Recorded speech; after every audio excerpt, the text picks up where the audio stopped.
Madame la Présidente. Madam President, Your Excellencies,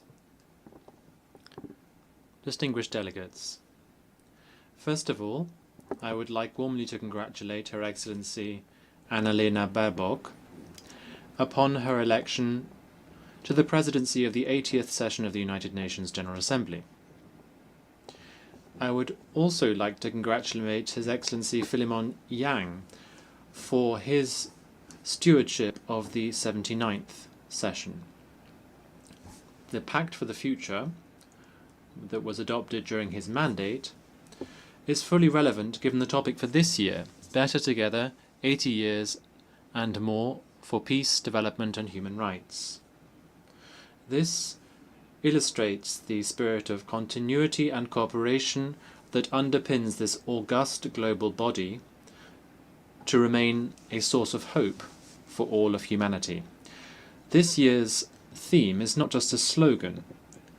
It solemnly reminds us that the UN's promise only remains when we act united, when we work to achieve solidarity between nations and peoples, and when we measure success not just in national terms, but in line of the common well-being of citizens of the world.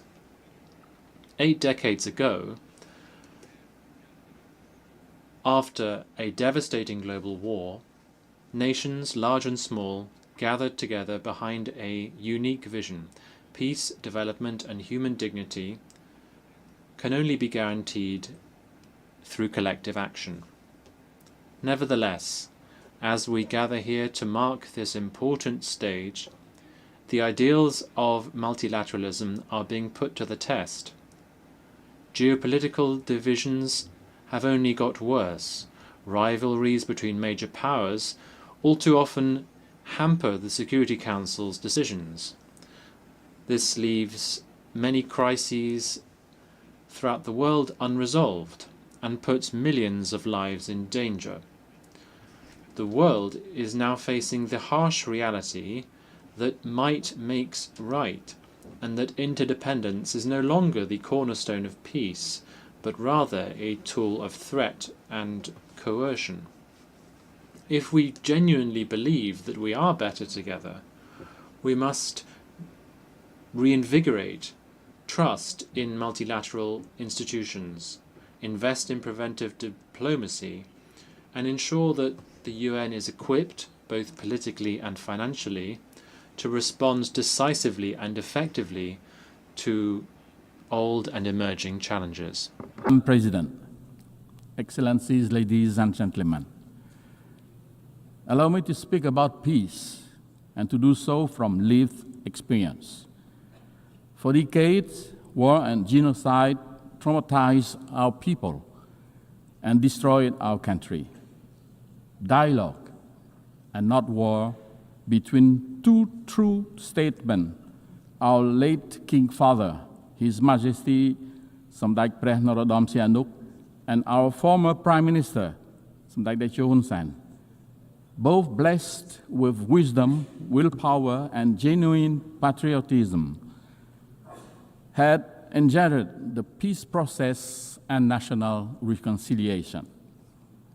It is now well known that peace was finally achieved through the win-win policy of Samdech Teo Hun Sen that ended 30 years of conflict without a single bullet being fired. We remain forever grateful to the many countries and to the UN peacekeeping operation that have extended support to Cambodia throughout the peace process. Across our towns and villages, the word "we thank peace" are not mere decoration. They are a daily affirmation that peace in our nation's is our nation's most precious treasure. This peace allows us to rebuild from complete ruin. Before the pandemic, our economy achieved an average annual growth of around 7%, positioning Cambodia to graduate from least developed country status by 2029. Through this development, millions have been lifted out of poverty in the past decades. We are grateful for our partners who are supporting Cambodia towards smooth graduation through, among others, open and inclusive trade. Guided by our pentagonal strategy, Cambodia aligns its development agenda with the Sustainable Development Goals.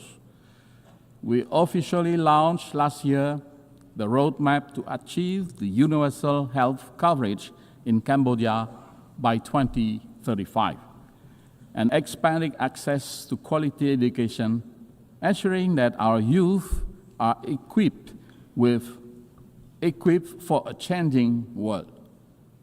Our women now hold leadership positions in government and private enterprises at unprecedented level, strengthening the fabric of our society.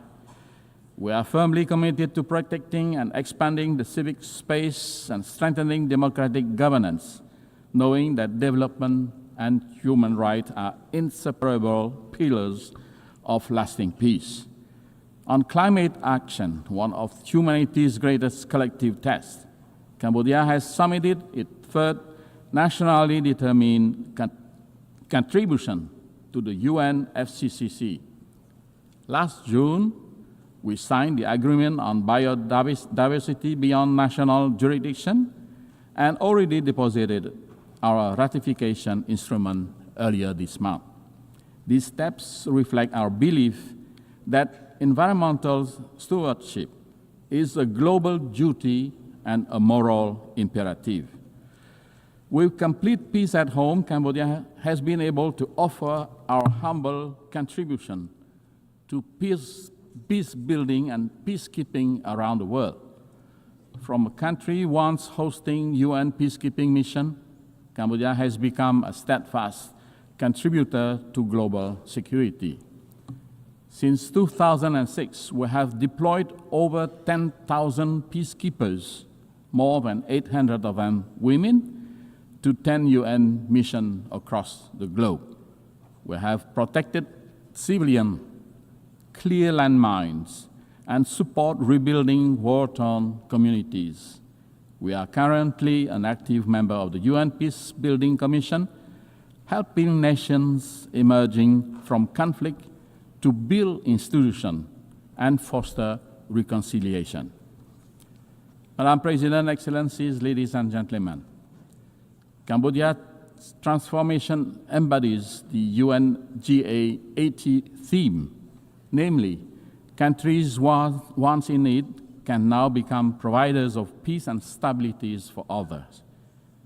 It is therefore deeply painful to inform this august assembly that the hard-won peace that we so profoundly cherish and wholeheartedly share around the world is today threatened in our own home, not by internal division like in the past, but border conflict with a neighbor.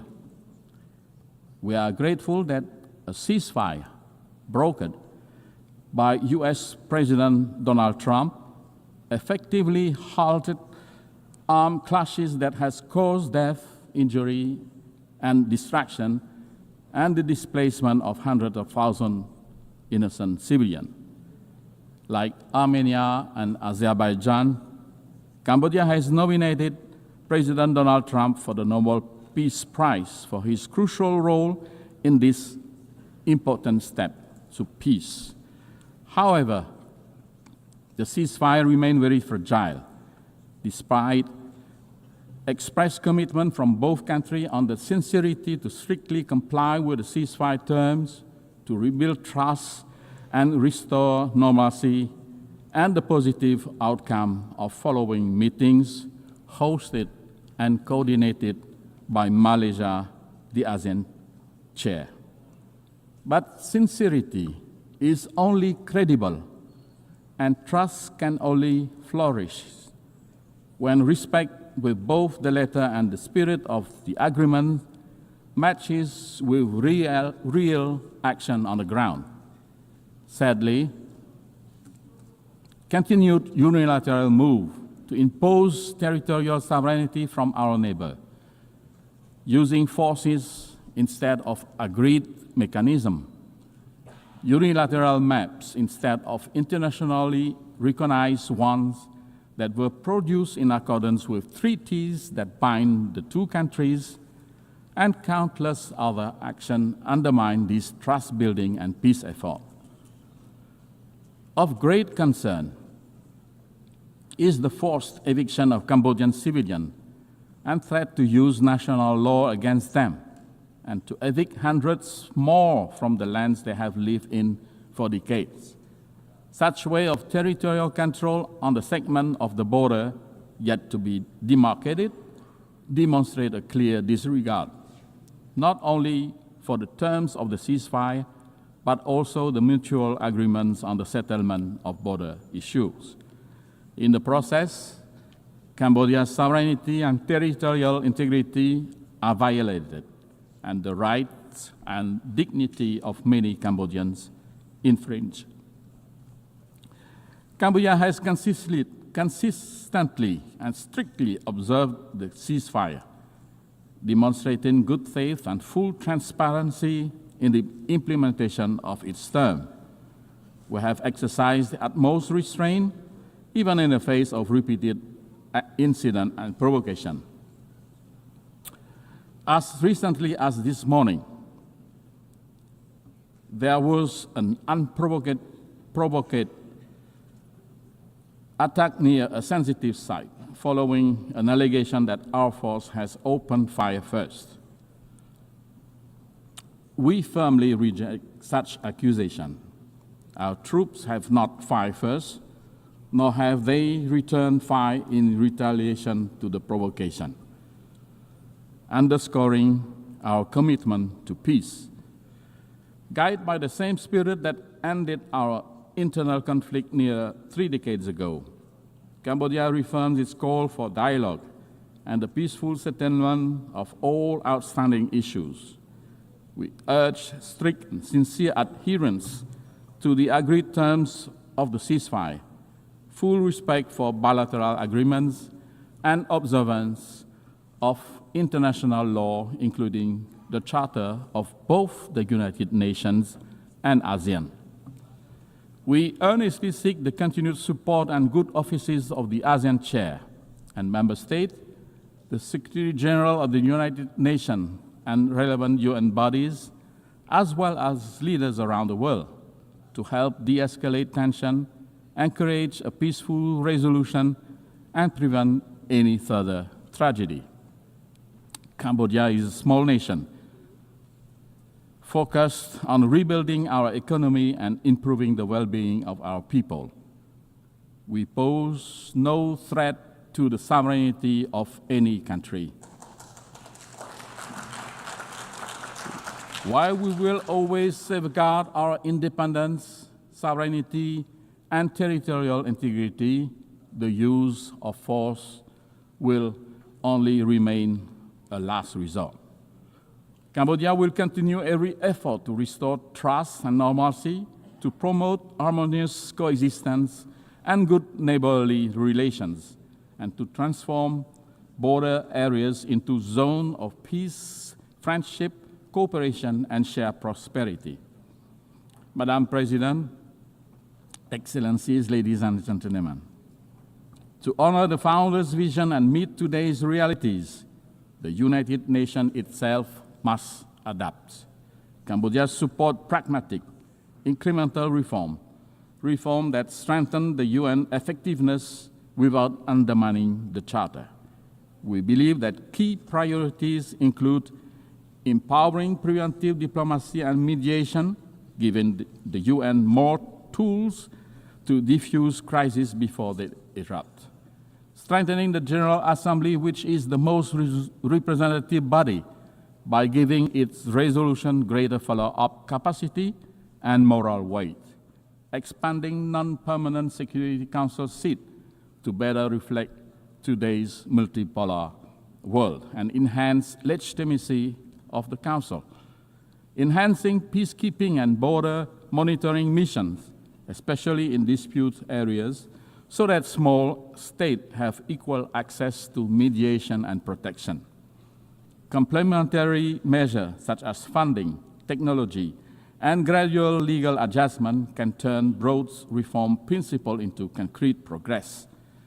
For countries like Cambodia, the UN greatest strength is not cohesive force, but its moral authority, legitimacy, and convening power, quality that can shield small nations and sustain peace. As we commemorate 80 years of the United Nations, let us honor the vision of its founders by choosing cooperation over confrontation, dialogue over division, and hope over despair. Cambodia stands ready to work to be better together with all member states, the UN system, and our partners worldwide to ensure that the decades ahead are defined by peace, sustainable development, and the unshakable dignity of every human being. I thank you.